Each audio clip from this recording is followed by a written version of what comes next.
오늘 말씀의 제목은 시간입니다.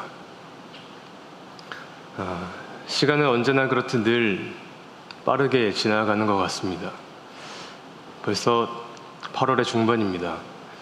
엊그제 송구영신 예배 드린 것 같은데, 또 얼마 전 벚꽃 보러 간 것 같은데, 이제 이 무더위가 지나면 가을을 기다려야 되는 시기가 찾아왔습니다.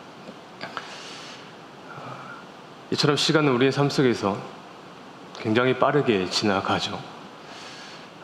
그렇기 때문에 많은 사람들이 자신도 모르는 새 놓치는 것들이, 또 잃어버리는 것들이 있는데, 대표적인 게 무엇이냐면 삶의 목적입니다.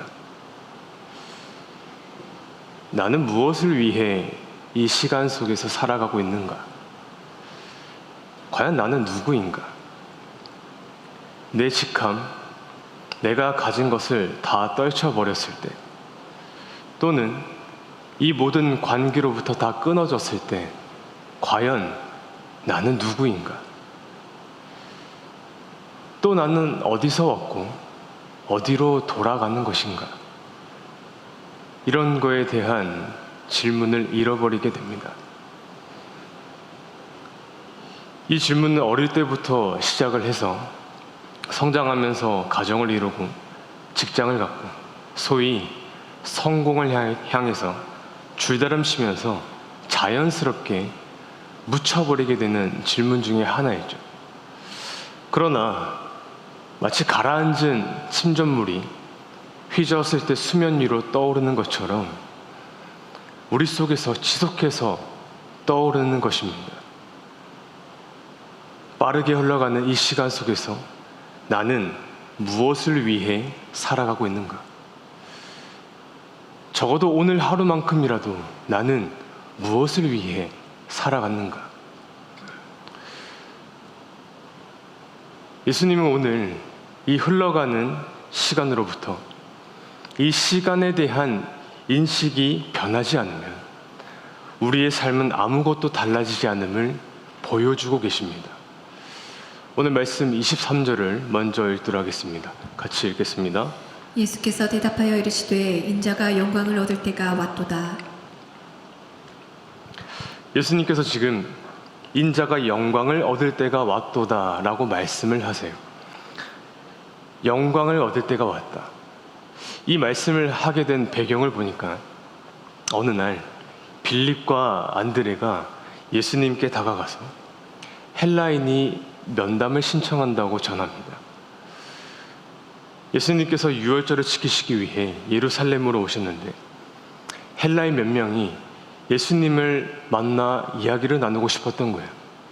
그래서 수많은 제자들 중에 빌립을 찾아갔습니다.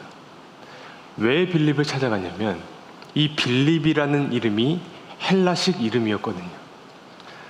그러니 이 사람 헬라어도 잘하겠거니 판단을 해서 찾아간 것이죠.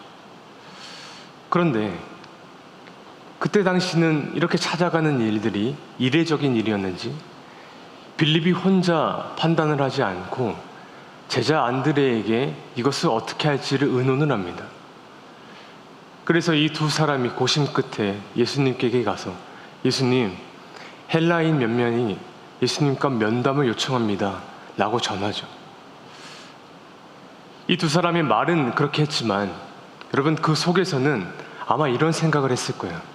와, 우리 예수님 이제 드디어 유명해지셨구나. 이제 국내뿐만 아니라 외국에서도 찾아오니 이제 예수님이 세상에 알려지기 시작하는구나. 이분 정말 큰 일을 하시겠구나. 흥분하고 아마 굉장히 기뻤을 겁니다. 그런데 정작 이 질문을 받으신 예수님께서 다소 엉뚱한 대답을 하십니다. 우리가 말씀을 읽은 바 그대로 인자가 영광을 얻을 때가 왔도다라고 대답을 하세요. 아니 보통 면담을 요청했습니다 라고 하면 내가 만나겠다, 아니다, 다음에 만나자, 돌려보내겠다 라고 말씀하는 것이 당연한 것인데 예수님은 인자가 영광을 얻을 때가 왔다. 여러분 왜 예수님께서 이런 대답을 하셨을까요? 영광을 얻을 때, 영광을 얻을 시간이 왔다. 여기서 이 시간은 우리가 살아가고 있는 물리적인 시간과는 다른 개념입니다. 그러니까 PPT를 띄워주시면 우리의 삶 속에서 흘러가는 시간, 모두에게 적용되는 동일한 시간을 헬라어로 크로노스라고 부른다면 이 23절에 나오는 이때, 이 시간은 호라라는 단어를 써요. 호라는 목적을 위한 시간이, 무엇을 이루기 위한 시간인 거예요. 그것을 이루기 위한 가장 적절한 때, 가장 바람직한 시간을 호라라고 부르는 거예요. 그러니까 예수님께서 지금 영광을 받을 가장 적절한 때가 왔다고 하시는 거예요. 여러분, 예수님께 영광은 곧 십자가예요. 그때가 왔다는 겁니다. 아니, 사람이 찾아왔다는데, 국내 유대인도 아니고 해외에서 찾아왔다는데 왜 이렇게 대답을 하셨을까요? 예수님의 이 시간 인식은 지금 우리와 완전히 다른 거예요. 여러분, 보통 사람들은 가장 활동적으로 일할 때, 내가 이름이 알려지고 돈이 벌리기 시작할 때, 권력을 갖기 시작할 때, 그때가 올라갈 때라고 생각하지 멈추고 내려올 때라고 생각하지 않습니다. 그런데 예수님께서는 가장 정점을 찍을 그때가 자신이 이제 영광을 얻을 때, 그 십자가의 때라고 생각을 하셨다는 거예요. 네, 맞습니다. 여러분, 예수님은 세상에 알려지면서부터 이미 십자가를 향한 발걸음이 빨라지기 시작하셨어요. 기적을 베풀면서 사람들이 몰려오기 시작할 때 예수님은 그 유명세를 만끽하는 것이 아니라 조용히 기도하러 산으로 올라가셨어요. 그러므로 예수님에게 시간이란 무엇을 의미합니까? 예수님에게 시간이란 그저 자기 자신을 위해 흘러가는 무의미한 크로노스, 그런 시간이 아니라 처음부터 끝까지 오직 십자가를 위한 호라, 십자가라는 그 목적을 위한 시간 속에 살고 계셨다는 거예요. 여러분은 어떤 시간 속에 살고 계십니까? 여러분에게 시간은 목적이 있는 호라입니까? 아니면 오로지 나를 위한 시간, 나를 위한 계획, 나의 안락함과 편안함을 위해 그저 모든 것을 쏟아붓는 흘러가는 크로노스입니까? 여러분, 기억하십시오. 예수님이 말씀하신 이 목적 있는 시간이 무엇을 의미하냐면, 내가 그 자리 위에 올라가 있다면 거기서 군림하는 것이 아니라 내가 어떻게 섬길지를 결정하라는 것이, 내가 만약에 유명해졌다면, 사람들이 날 알아봐주고 찾아와 준다면 내가 그 유명세를 가지고 하나님을 위해서 어떻게 일할지를 결정하라는 거예요. 내가 돈을 벌기 시작한다면 그것을 어떻게 흩을지를 결정하라는 것입니다. 예수님이 말씀하신 그 목적은 단 한 가지였어요. 십자가.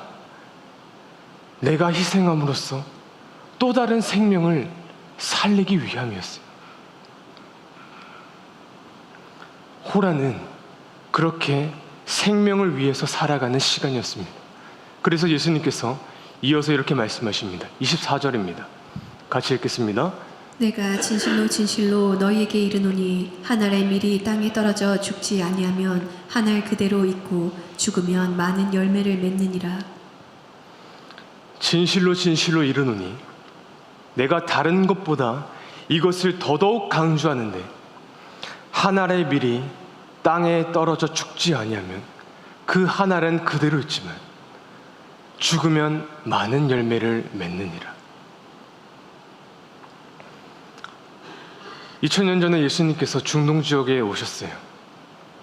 그때 당시 사람들의 대표적인 직업군은 어부였죠. 그런데 그만큼 농사 짓는 사람들도 굉장히 많았었습니다. 계절에 따라 씨를 뿌리고 땅을 기경하고 열매를 추수하고 또 휴지 기간을 갖는 등 그 1년의 사이클이 몸에 배어있는 그 농부들이 많았을 때, 그 인파들이 많이 있는 가운데서 예수님이 그들을 향해 뭐라고 이야기하셨냐면, 너희는 한 알의 밀알이야. 우리가 이 말씀을 읽고 들었을 때 마치 한 알의 밀알이 썩어져 열매를 맺게 된다는 굉장히 깊은 의미로만 받아들이는데, 여러분, 사실 이 말씀의 첫 화두는 이것입니다. 너희는 한 알의 밀알이야. 이 말씀 속에 우리를 창조하신 하나님의 아들께서 우리를 규정하실 때에는 너희는 한 알의 밀알에 불과하다는 거예요. 여러분, 제 손을 잘 봐주세요. 여기에 곡식 한 알이 있다고 생각했을 때 여기에 내 인생이 다 있다는 거예요. 내 슬픔, 내 기쁨, 내 욕망, 내 자존심. 내가 다주택이든 무주택이든 난 이런 거예요. 내가 계약직이든 정규직이든 난 이건 거예요. 내가 아무리 건강하든 쇠약하든 난 이거에 불과하다는 거예요. 천지를 지으신 하나님께서 우리를 보셨을 때 우리는 곧 한 알의 밀알에 불과하다는 거예요. 그런데 이 곡식 한 톨을 먹었을 때 여러분, 배부른 적 있으십니까? 뭐 먹은 기분이라도 느낄 수 있나요? 아니요.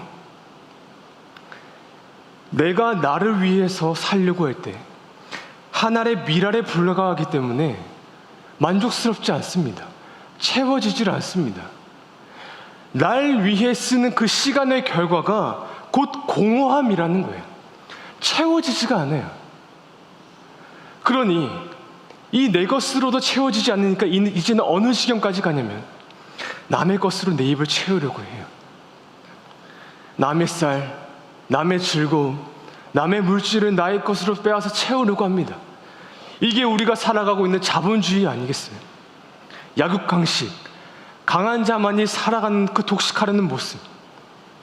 가난하고 약한 자의 것을 빼앗으면 채워지겠거니 생각했지만 채워지지 않아서 당황스럽고 혼란스러운 게 이 자본주의의 현실이지 않겠습니까?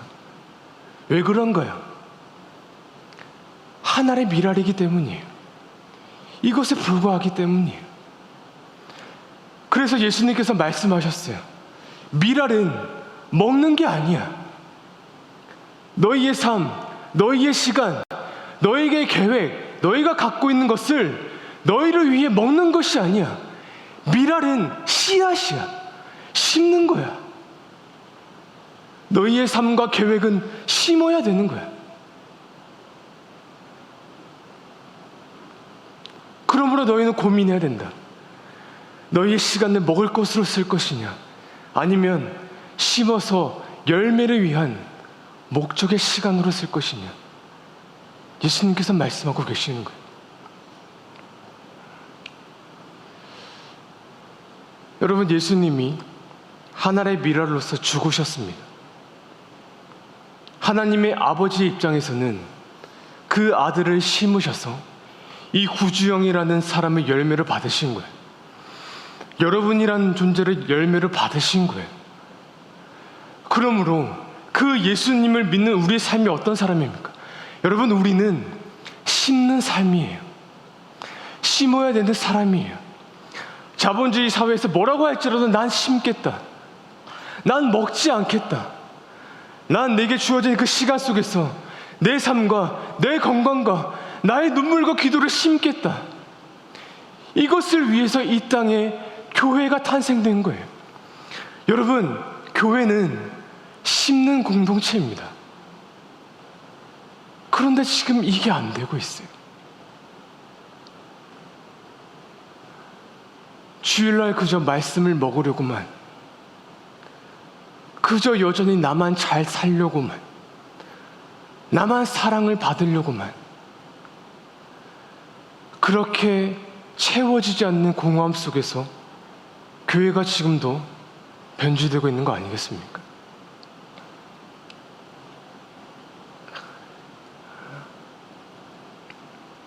제가 20년 전에 서울에서 부산으로 내려오면서 정착했던 교회가 남천동에 있는 성산교회였습니다. 이제 교회가 세워진 지 이제 거의 90년이 다 돼가고, 초기에 이제 박윤선 목사님이 2년 정도 담임 목회를 하셨는데, 그때부터 이제 역사가 깊고 이제 오래된 교회였어요. 근데 교회의 특징 중에 하나가 이제 음악적으로 재능이 있는 분들이 굉장히 많았습니다. 시립음악단의 지휘자, 오케스트라 반주자, 그리고 테너, 소프라노, 성악가들이 굉장히 있으셨어요. 그러니까 주일이 음악회 같은 거예요. 권사님이 피아노를 치시는데 저음부터 고음까지 왔다리 갔다리 하시는, 이게 피아노를 치는지 춤을 추시는 건지, 또 뒤에는 성가대에 소프라노, 테너가 서 계시고 앞으로는 오케스트라가 쫙 악기를 연주하고, 그러니까 만 명 모이는 대형교회 묵지 않게 굉장히 음악적으로 풍성한 그런 교회였습니다.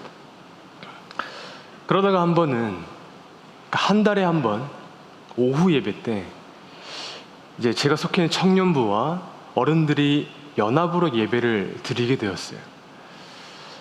그런데 그날 반주하시는 분이 사정이 생겨서 제가 반주를 하게 된 거예요. 예배 참석 인원이 어른만 600에서 700명 되었고, 그 안에 내노라는 예술가들 질비한데 부담이 되죠. 그러니까 정식으로 배운 적이 없으니까요. 소위 이제 기교 같은 게 없었어요. 그냥 악보에 보이는 코드만 쳤을 뿐인데, 그때 유일하게 자신 있었던 것은 이제 그때가 막 군대를 제대했던 때라 힘이 남아돌았던 거예요. 그래서 결국 없는 실력으로 열심히 쳤습니다. 그런데 알고 보니까 그동안 예배 시간에 남자가 반주를 하는 경우가 그동안 거의 없었던 거예요. 이 머리 짧은 청년이 기교 없이 투박하지만 마이크도 없는 이 그랜드 피아노를 열심히 치니까 이게 그동안 듣지 못한 반주 스타일이거든요. 통했던 거예요. 색달랐던 거죠. 그래서 예배를 마치고 담당 목사님이 내려오셔서 이제 앞으로 청년부랑 연합으로 예배를 드릴 때는 네가 반주를 계속하라고. 그때부터 2년 동안 오후 예배 반주를 했었습니다. 저희 담임 목사님 말씀 마무리할 때 반주하지 말라고 하시지만, 여러분 그래도 저 700명 앞에서 반주를 했었어요. 못하는 게 아니라 영혼이 없는 거예요. 기교가 없었어요. 그런데 그렇게 잘 섬기다가 문제가 생겼어요. 처음에 반주를 하고 나서 많은 분들이 너 잘한다, 우렁차다, 이런 스타일을 처음 본다, 이렇게 인정하고 칭찬을 듣다 보니까 너무 기분이 좋은 거예요. 근데 그 말을 더 듣고 싶어서 더 인정받고 싶다 보니 문제가 생겼는데, 그게 무엇이냐면 조금씩 제 피아노 소리가 더 커져가기 시작하는 거예요. 저는 몰랐어요. 왜냐하면 나의 모든 관심사는 그들의 인정을 먹기 바빴거든요. 더 칭찬을 듣기 원했거든요. 그래도 채워지지 않으니까 더 먹고 싶었으니까 나도 모르게 어느새 내가 예배를 인도하는 것이 아니라 방해하는 반주자가 되어버렸어요. 제가 그것을 깨닫고 나서 그 뒤로부터 손을 내려놨습니다. 그때부터 피아노를 잘 치지 않아요. 여러분 기억하십시오. 미라를 먹는 것처럼 내게 주어진 시간과 내 삶의 모든 초점이 나에게만 맞춰져 있다면, 여러분, 나와 내 주변이 망가지기 시작합니다. 교회도 마찬가지입니다. 내가 먹으려만 할수록, 말씀을 먹으려만 할수록, 사람들에게 인정을 받으려만 할수록, 나를 더 드러내려 할수록 교회는 어떤 진상이 일어나면 악기 소리가 커지듯 내 목소리가 커지기 시작해요. 불평과 불만, 어느새 교회 공동체가 무너지기 시작한다는 거예요. 예수님께서 기적을 베푸시면서 사람들이 물밀듯 밀려오기 시작해요. 제자들이 흥분했어요. 그런데 예수님은 그 밀려오는 인파들에게 제자들을 떠밀으면서 당신은 갈릴리 호수 저편으로 건너가시기를 결단하세요. 그 가는 도중에 풍랑을 만나 어려움을 겪을 것을 다 아셨음에도 그분은 떠나셨어요. 여러분, 만약 저나 여러분이 그런 일을 겪었으면 어떻겠습니까? 흥분해서 더 많은 사람들을 불러오지 않았겠어요? 더 유명해지려고 애쓰지 않았겠어요? 어쩌면 이제 대권을 향한 행보를 시작해야 된다고 생각하지 않았겠습니까? 그런데 예수님께서는 그렇게 사람들이 몰려올 때, 누군가가 찾아올 때, 그때가 심어야 할 때라고, 십자가로 걸어야 할 시간이라고 말씀하셨다는 겁니다.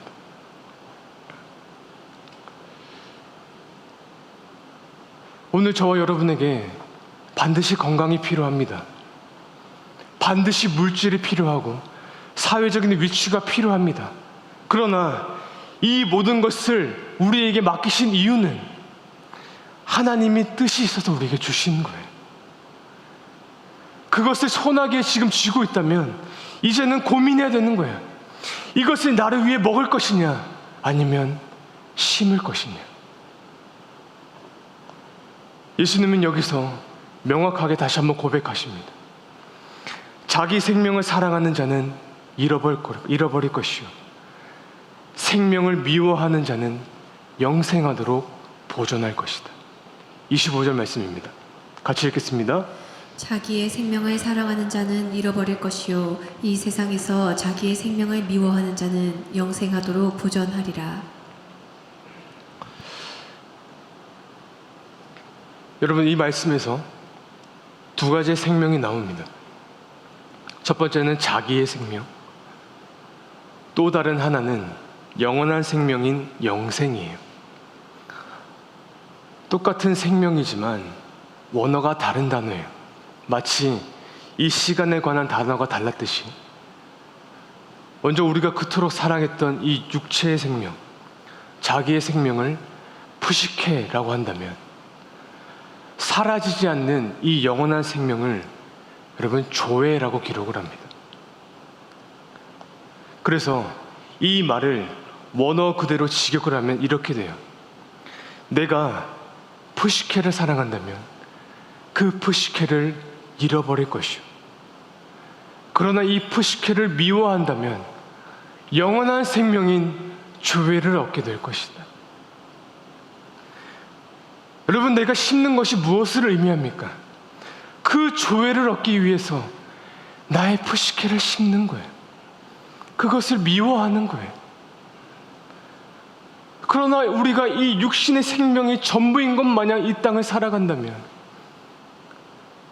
과연 예수님을 아는 걸까요? 어떻게든지 이 내 생명을 살기 위해서 나의 시간을 이용해요.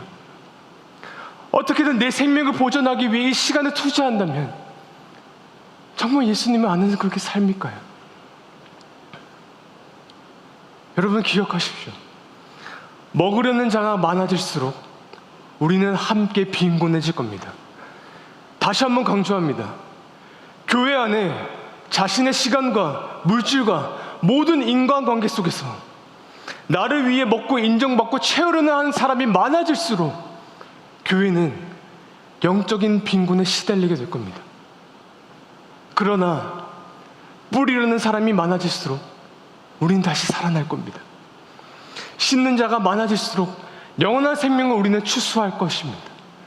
그것을 위해 하나님께서 지금 나의 건강과 물질과 우리의 삶의 환경을 계획하셨음을 저는 믿습니다. 그렇게 생명을 살리는 이 목적의 시간 속에 살아가는 저와 여러분이 될 수 있기를 주님 이름으로 간절히 축원합니다. 이제 말씀을 좀 정리하도록 하겠습니다.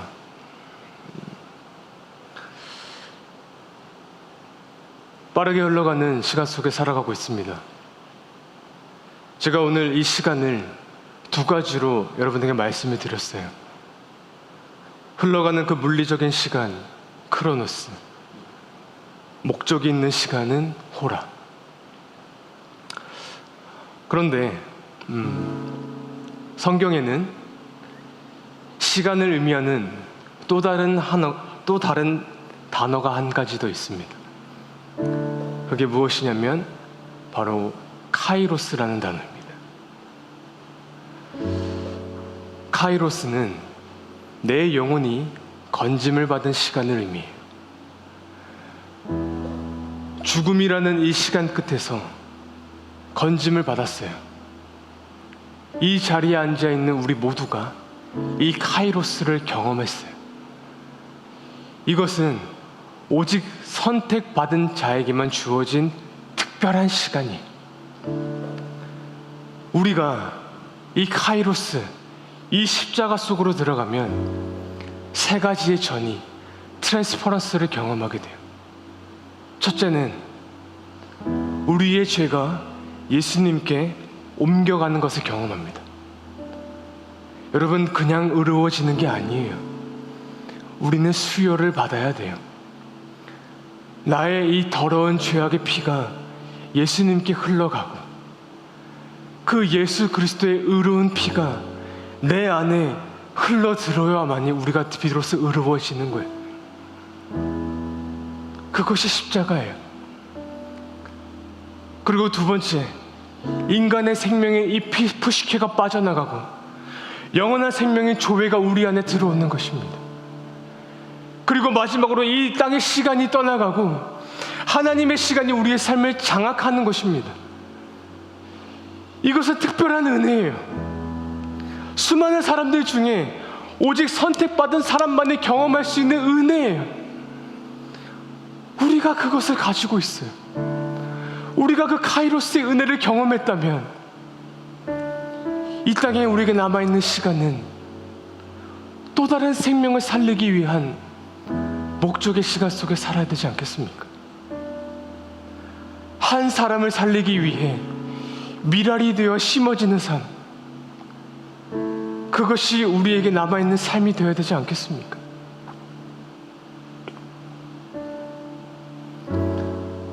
제가 오늘 말씀을 준비하면서 이 찬송을 끊임없이 불렀어요.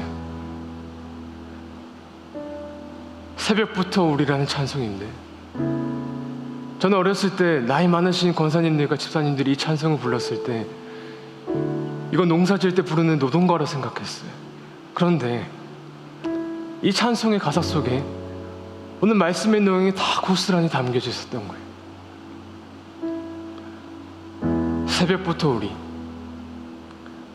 새벽부터 우리 사랑함으로써 저녁까지 씨를 뿌려봅시다. 비가 오는 것과 바람 부는 것을 겁내지 말고. 그렇죠. 우리가 누군가를 위해 심으려 다가갈 때 때로는 핀잔을 듣고 상처를 받고 서름을 겪고 그런 비와 바람을 겪을 때가 있을 겁니다. 그러나 그것을 겁내지 아니하고 뿌려봅시다. 씨를 뿌릴 때 나지 아니할까 염려하며 심히 애탈지라도 예배는 올까? 이 사람이 다시 세상 속으로 떠나지 않을까? 수없이 마음을 졸여가며 걸음을 옮기지만 나중에 예수께서 칭찬하시리니 기쁨으로 단을 거두리로다. 거두리로다. 기쁨으로 단을 거두리로다. 힘들겠지만 반드시 그날에 우리는 거두리로다. 기쁨으로 이 단을, 그 열매라, 그 생명을 우리는 거두리로다. 아멘. 사랑하는 새움교회 성도 여러분,